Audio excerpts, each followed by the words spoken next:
Welcome student to your online class. Today we are going to study English Reader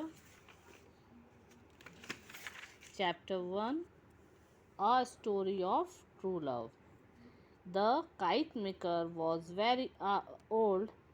After making a really good kite, he would fly it personally to test its balance and reliability. Every time he flew a kite, he felt as if his own soul was flying higher, closer to the heaven. वो kite maker पतंग बनाने वाला है वो बहुत ही बूढ़ा व्यक्ति है। और जब वह पतंग बनाने के बाद वह खुद उसे टेस्ट करता है कि उसका बैलेंस और उसको उड़ाने की ताकत कितनी है, वो परफेक्ट है कि नहीं है। Every time he flu a kite, हमेशा जब भी वो पतंग उड़ाता है तो उसे इस प्रकार से लगता है जैसे वह उसकी आत्मा स्वर्ग की तरफ जा रही है। To fly these kites from the mountain top at your age with the terrible wind that would sweep you off and dash you against the rocks, you really have to be more careful, Bhola Ramji. Ramesh Chandra said and looked across the narrow road. क्या होता है इस तरह से पतंग उड़ाना? वो क्या बोलता है, इस तरह से पतंग उड़ाना आपकी इस उम्र में सही नहीं है, क्योंकि अगर इस तरह से जो अगर तूफ़ान आएगा तो वो भी उसके साथ साथ आपको भी हवा में उड़ा ले जाएगा। रमेश चंद्र कहते हैं किससे? भोला से। और वह सकरे रास्ते की तरफ देख ही रहे होते हैं। Trying to open the tiny post office door. Door जो पोस्ट ऑफिस का डोर है उसे खुलने के लिए देख ही रहे होते हैं। ही शाउटेड शट फॉर लंच। क्या होता है, वह क्या आवाज़ सुनाई देती है? बंद करो अभी इसे लंच के लिए। कम एट 2, 2 बजे आना। Ramesh Chandra was a middle age man. जो रमेश चंद्र है वो क्या है? एक अधेड़ उम्र का व्यक्ति है। ही सैट डाउन ऑन, वो कहाँ बैठ गया? Raised cement platform built around the ancient banyan tree and said to the kite maker, I've been meaning to ask you this for some time. How old are you? क्या बोलता है, वहाँ पे एक सीमेंट का चबूतरा बना होता है जहाँ पर एक बहुत ही पुराना बरगद का पेड़ लगा हुआ होता है। वहाँ पर वह बैठ जाता है और क्या उससे पूछता है, हाउ ओल्ड आर यू? आपकी एज कितनी है, कितनी उम्र है? But Bhola Ram, the kite maker, in his old kurta and pajama, his hand to his white stubble, had flung his shriveled head right back, adjusting his glasses with his other hand. क्या होता है, जो भोला राम है, जो kite maker है, पतंग बनाने वाला, वो पुराना कुर्ता पजामा पहने हुए है और एक हाथ उसकी सफ़ेद दाढ़ी पर है और दूसरा हाथ वह अपनी गर्दन पर लगाते हुए कहता है और अपनी सर को यहाँ वहाँ घुमा रहा है। और वो अपने जो उसके ग्लासेस उसके लगे हुए हैं उसकी आंखों पर, तो वह उसे एडजस्ट करता है अपनी हाथों से। He swayed his head this way and that, वह अपनी गर्दन को हिलाता है as if to catch a glimpse of something right up in the tree half hidden by the swing branches. और इस प्रकार से दिखा रहा है कि जैसे वह कुछ ऊपर की तरफ पेड़ पर देखना चाह रहा है जो आधी छुपी हुई है और आधी दिख रही। What is it, what is it? A knocking sound in the branches above seemed to answer him. It was made by the bamboo framework of a kite caught by its own string. क्या बोलते हैं, वह क्या है, वह क्या है? एक आवाज़ सी आती है और क्या दिखता है वहाँ पे कि एक बांस की लकड़ियों से बना हुआ फ्रेम है, उसकी पतंग वहाँ पर अटक गई है जो अपनी ही डोरी में फंसकर कट गई है।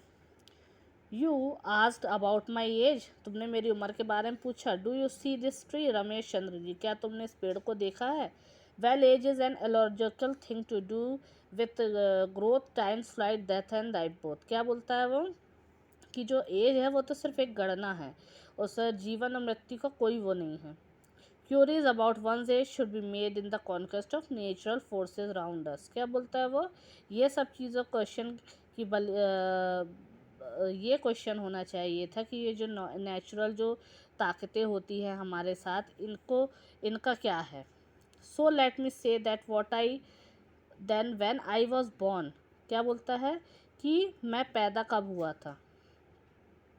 इन this very house this magnificent tree was not a couple of years old. क्या बोलता है, ये जो पेड़ है वो 2 साल का भी नहीं था। Which means you must be over 80। तो क्या बोलता है, इसका मतलब ये है कि आप 80 साल के हो, because I do happen to have an estimate of the tree's age. क्या बोलता है कि मैं एस्टिमेट लगा सकता हूँ इस पेड़ के हिसाब से कि आपकी उम्र कितनी होगी, 80 years. Ramesh Chandra said, flying kites at your age, each gust of wind picking up you to hurt you over the precipice, you are an amazing person. आप एक बहुत ही अच्छे व्यक्ति हो, लेकिन इस उम्र में पतंग उड़ाना आपके लिए हानिकारक हो सकता है। The kite maker sat down cross legged on a small mat and said, वो एक छोटे मैट के ऊपर बैठ जाते हैं और कहते हैं, shall I tell you why I fly kites, क्या मैं तुम्हें बताऊं कि मैं पतंग क्यों उड़ाता हूँ? It's to practise going up to where God is, मैं क्या प्रैक्टिस करता हूँ कि मैं देखूँ कि गॉड कहाँ पर है। He gave an odd smile, वो अजीब सी स्माइल देते हैं। It ascends your kite and you watch and it's right up, just a dot no more, like your soul will soon go up, ऐसा लगता है कि जैसे मेरी आत्मा ऊपर की ओर जा रही है। And you will be flying it up, और मैं हवा में उड़ रहा हूँ, लाइक द काइट, किसकी तरीके से? पतंग की तरह। You are the navigator, each time it's my soul I am flying to meet my creator, हम हर बार जब भी मैं पतंग उड़ाता हूँ तो मुझे क्या लगता है कि जैसे मेरी जो आत्मा है वो मुझे बनाने वाले की तरफ ओर जा रही। Ramesh Chandra smiled and nodded saying, you are a dreamer and a poet, क्या बोलता है? वो हंसता है और बोलता है, आप एक ड्रीमर हो, सपना देखने वाले, और एक कवि हो। At to the post master prepare to leave, one more question, बोला राम जी। क्या बोलता है? वहाँ जाने से पहले वो क्या बोलता है? एक और क्वेश्चन है मेरे पास। Who is it to speak to, is there a ghost perched on top of the tree, कौन आपसे ऐसी बातें करता है? क्या कोई भूत है जो पेड़ के ऊपर है? Ramesh Chandra question brought a change in the old man, क्या रमेश चंद्र का ये क्वेश्चन उस ओल्ड मैन के जीवन में एक चेंज ले आता? ही murmured inedly, no, no, no, and then broke into a thin smile, yes, it's nothing, and started to cough. क्या बोलता? नहीं नहीं, ऐसा कुछ नहीं है, और खांसने लगता है। ठीक है बेटा, अब इसका नेक्स्ट पार्ट अपन कल पढ़ेंगे नेक्स्ट वीडियो में। Okay, thank you.